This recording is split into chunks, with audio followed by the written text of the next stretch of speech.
In Africa, Botswana is a company mandated to ensure the security and efficiency of supply and distribution of petroleum products and to manage and maintain the government's strategic storage facilities. Here is the sustainable journey of Botswana Oil. Botswana Oil is the national oil company of Botswana, mandated to ensure security of fuel supply. And that also includes enabling meaningful participation of citizen-owned companies in the petroleum value chain.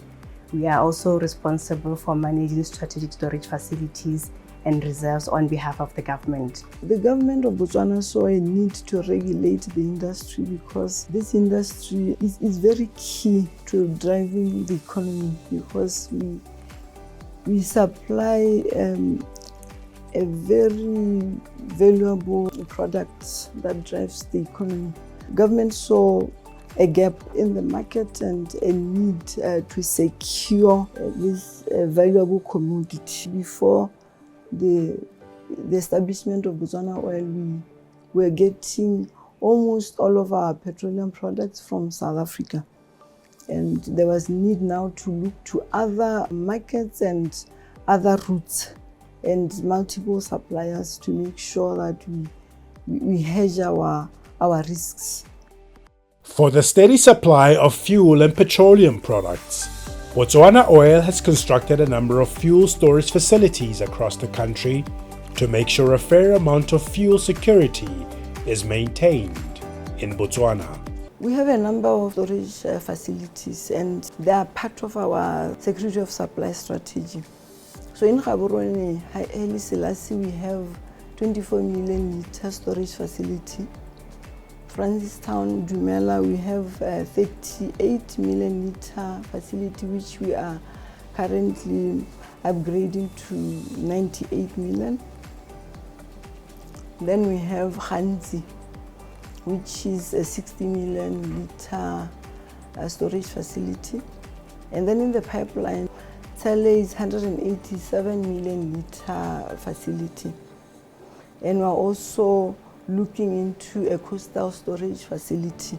As a responsible company, Botswana Oil has committed itself to achieving the global ideals of the Paris Agreement by adopting climate change mitigative strategies to its operations.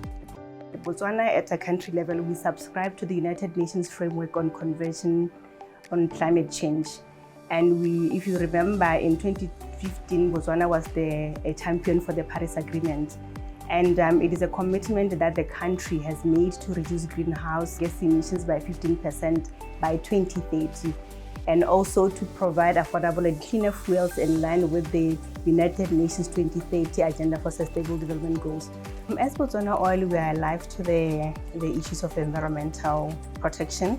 So we are actually in the process to diversify our portfolio by investing in renewable products. And we are looking more at the sources of renewable energy like bioenergy. And we promote low carbon emission products such as the unleaded petrol 95, ULP 95. I think some people may not be aware that it has low carbon emissions. There's also the current diesel that we are supplying, the 50 ppm. It's also a low carbon product.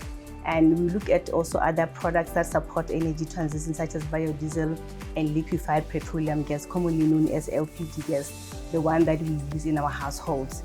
One of the developments that we are looking at also is the promotion of biofuels, renewable diesel, this is commonly known, or we can say sustainable aviation fuel as an alternative to the fossil fuel.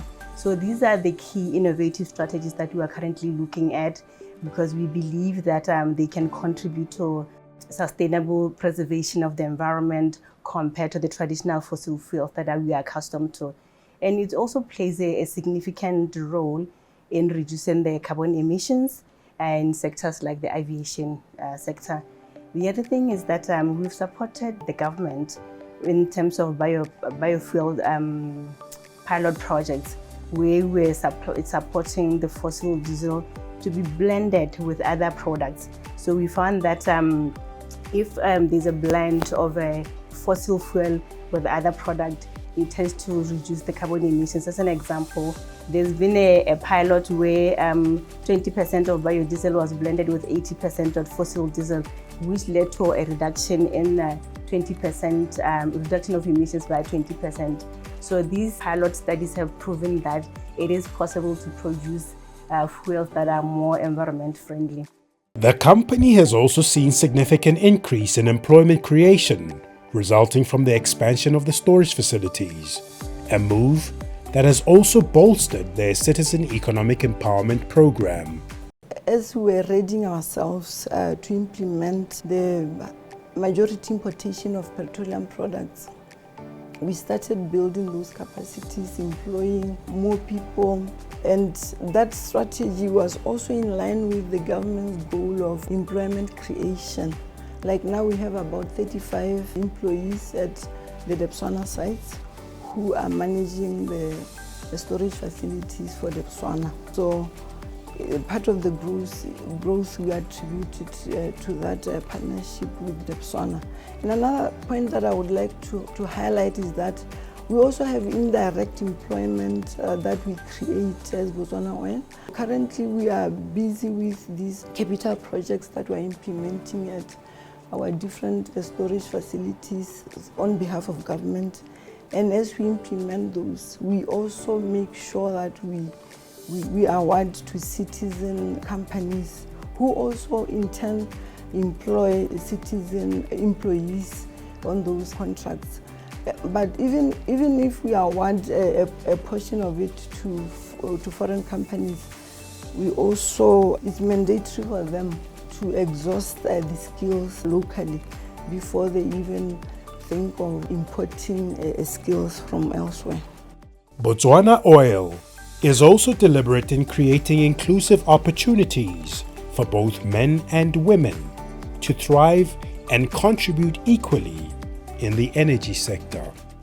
We have what we call a graduate trainee program where we're looking at ensuring we upskill students or graduates within the oil sector. So we actually have quite a good number of graduate trainees who are currently on the program with female engineers. So we've got a few more of the female engineers together with the male engineers.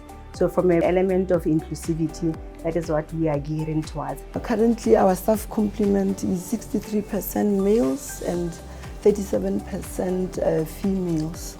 But our target, we're aiming for 60 males and 40% females. And the reason for that split, one may wonder, is due to the highly technical field in which we operate, because a good proportion of our staff is from the operations team, like our depot operators, our engineers, and at our storage facilities. So we are aiming for 60-40, and as you can see for yourself, we are not that far off. So we are excited that as we step into 2025, we will be able to finalize and implement our ESG strategy. That way, we will be able to align quite a number of our sustainability initiatives in line with the protocols and principles of the ESG strategy. So we really look forward to collaborating in these areas as we then look into making a meaningful long-term impact in our societies.